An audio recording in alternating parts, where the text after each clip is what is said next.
Dos visiones sobre el Señor de las Tres Caídas, por Juan Carlos Martínez Amores. No pretendemos tratar sobre el ya manido asunto de la pervivencia de lo barroco en las manifestaciones religiosas sevillanas, y en particular de su Semana Santa.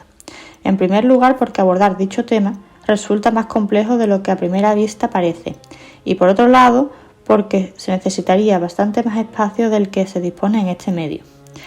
En cambio, sí se va a rozar dicha materia, que no entrar de lleno en ella, pues nos ocuparemos en este artículo de dicha pervivencia, pero dentro de un ámbito aún marginal dentro de los estudios sobre nuestra religiosidad popular, como es la estampa devocional.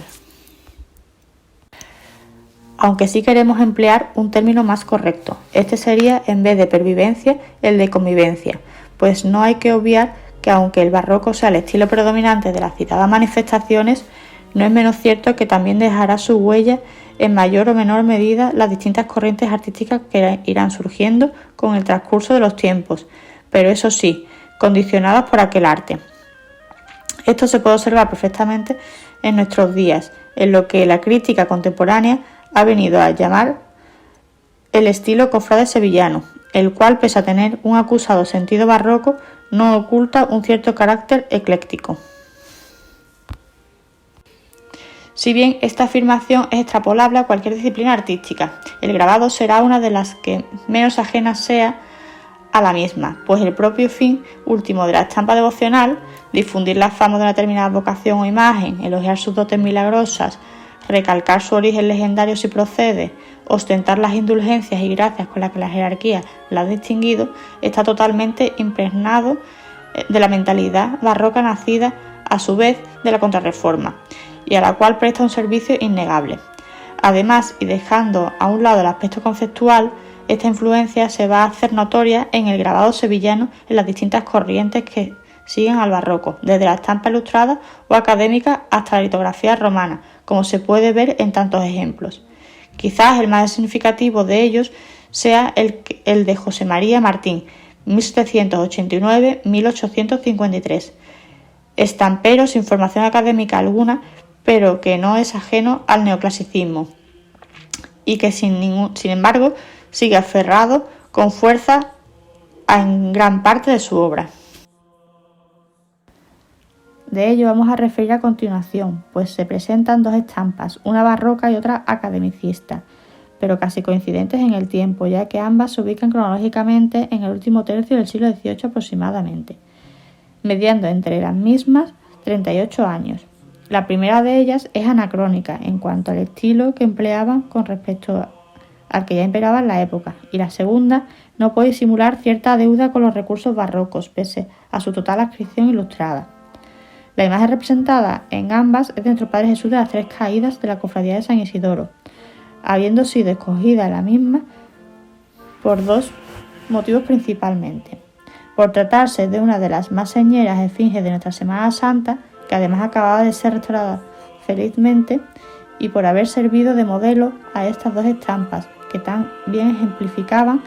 la convivencia entre barroco y academicismo, tan presentes en gran parte de nuestro arte cofradiero.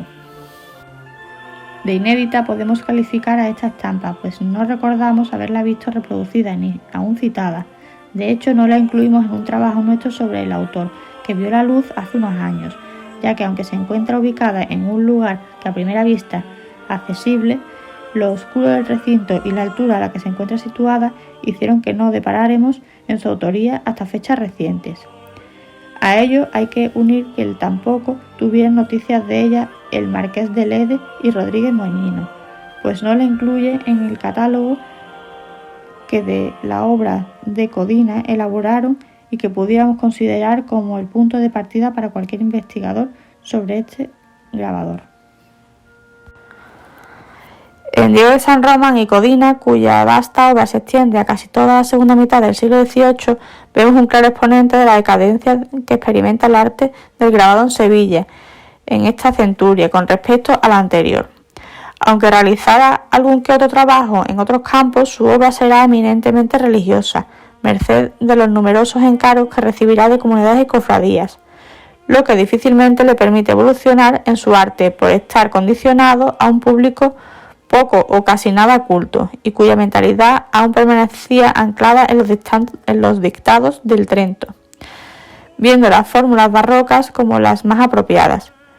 Sin embargo, nuestro grabador demuestra tener ciertas inquietudes y afán de superación al codearse con los aún incipientes círculos ilustrados de Sevilla, los cuales se hallaban entonces intentando fundar la Academia de Bellas Artes, al estilo de las erigidas en Madrid y Valencia. Pero al crearse la Escuela de las Tres Nobles Artes, no es incluido en su profesorado, quizás por esa malformación barroca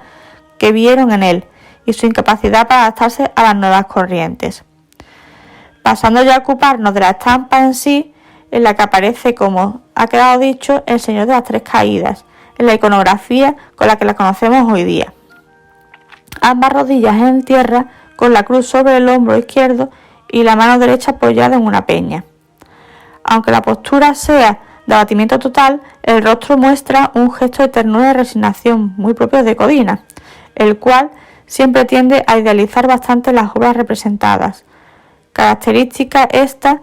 que muchas veces contribuirá en demérito para la estampa, aunque en esta ocasión quede salvada por el intimismo con el que la ha dotado. Con respecto a los atributos iconográficos y elementos decorativos del Cristo, vuelve a emplear la minuciosidad, de la que hace gala otras veces, al mostrarnos con todo detalle la túnica completamente bordado. Esta se ciñe a la cintura con un cíngulo que sube hasta el cuello. La cabeza se toca con una corona de espinas y las consabidas potencias, muy sencillas, que quedan reducidas a menos haces de rayos agrupados. La riqueza de la túnica va a contrastar con la tosquedad de la cruz, de sección arbórea y sin rematar sus extremos en nudetes. La imagen que queda cobijada en un aparatoso retablo de claro estilo barroco, el cual, aunque se pueda comprobar perfectamente que no es el actual, sí lo recuerda muy vagamente en algunos aspectos, como la decoración del camarín, en el que podemos observar al fondo el ventanal que poseyó en tiempos y que hacía las veces de transparente, y la tarja y elementos de la parte superior del mismo, donde campea un emblema del Sagrado Corazón de Jesús, empleado por esta cofradía en épocas pasadas. Teniendo en cuenta la costumbre de Codina en otros muchos casos de modificar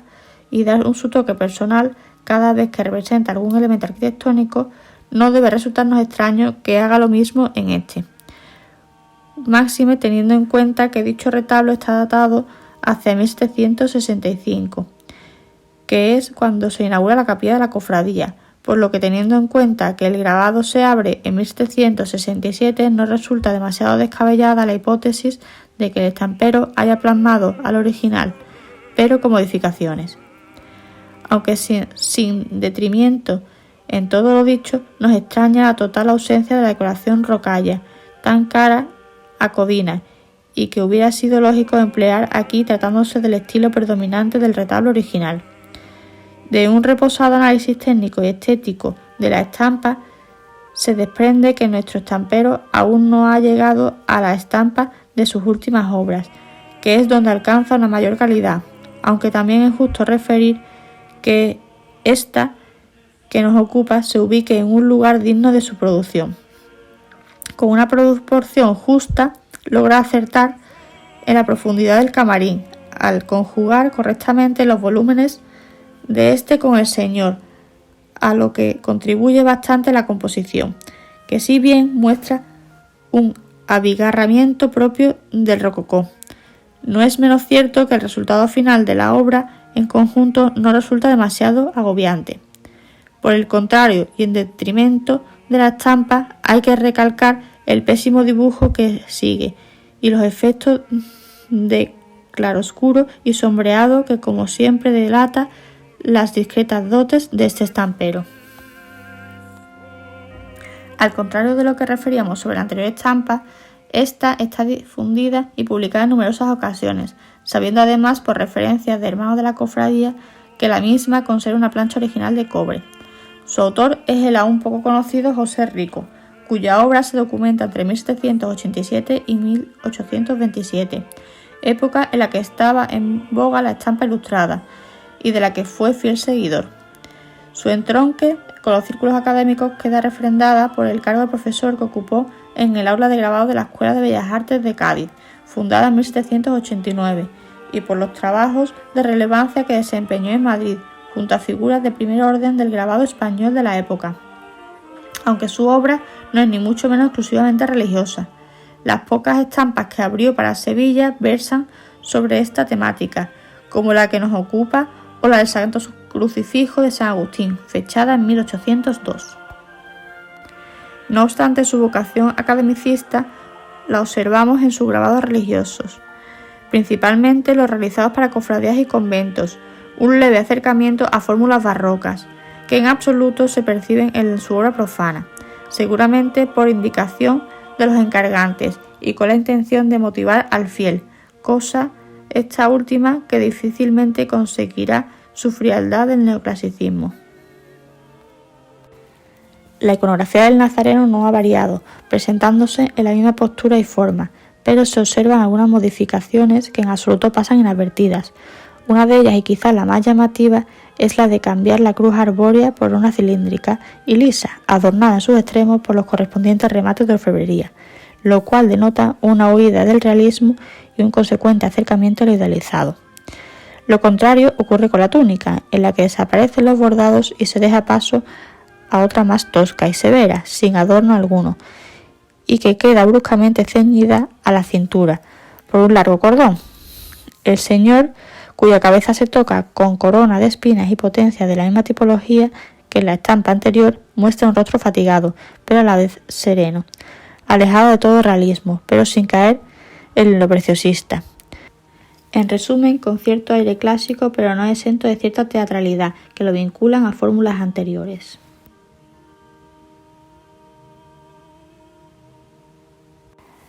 La fórmula compositiva que se ha usado vuelve a ser el presentar al Cristo ubicado en un retablo, pero que en este caso nada tiene que ver con el del grabado de Codina, ni aún menos con el original. Presenta un estilo de la más clara estirpe neoclásica, y lo que se deja ver del mismo lo conforman sendas pilastras estriadas rematadas en capiteles de orden compuesto que sustentan una sencilla cornisa recta, sobre la que se sobrepone el emblema del Sagrado Corazón de Jesús, rodeado de llamas y cabezas de querubines. Estas pilastras flanquean a una hornacina rematada con un arco de medio punto que da paso a un camarín abovedado, cuyo fondo lo conforma un gran ventanal, elemento este que queda como único recuerdo o referencia al retablo original. Las causas que motivaron a plasmar este altar en vez del auténtico pueden ser varias. Al dibujante se le dejará libertad para ello, y quisiera así hacer alarde de sus dotes creativas, o bien que Rico junto con la cofradía acordaran omitir la grandiosa máquina rococó que previste la capilla y que representa al Señor en otra más sencilla, pues no olvidemos que en esta época las ideas ilustradas consideraban de mal gusto y síntoma de incultura todo lo que oliera a aquel estilo. De la calidad de la estampa poco hay que decir, pues ella habla por sí sola. Deudora del magnífico dibujo de José García, la misma presenta un tratamiento impecable en todos sus aspectos, como lo demuestra la condición, además de burilista reconocido, de profesor de grabado de su autor. Son innumerables las versiones de tramas que se pueden observar en toda la composición, desde las más monótonas que se muestran en el retablo hasta las difuminadas de las nubes del fondo. Las buriladas empleadas en el soberbio tratamiento de la túnica del Señor denotan todo un derroche técnico, formando infinidad de pliegues y arrugas sin ninguna brusquedad y logrando de esa forma unos buenos efectos claroscuros. Pero lo mejor de la estampa, técnicamente hablando, van a ser los efectos de sombreado, sobre todo en el interior del camarín, en cuya pared izquierda se refleja la imagen del Cristo, como se puede observar perfectamente. En definitiva, los dos casos representados muestran visiones distintas en la forma que no en la esencia de Jesús de las Tres Caídas, teniendo ambas como nexo de unión su más o menos manifestaciones de acción barroca, sin la cual no se entenderían nuestras manifestaciones religiosas.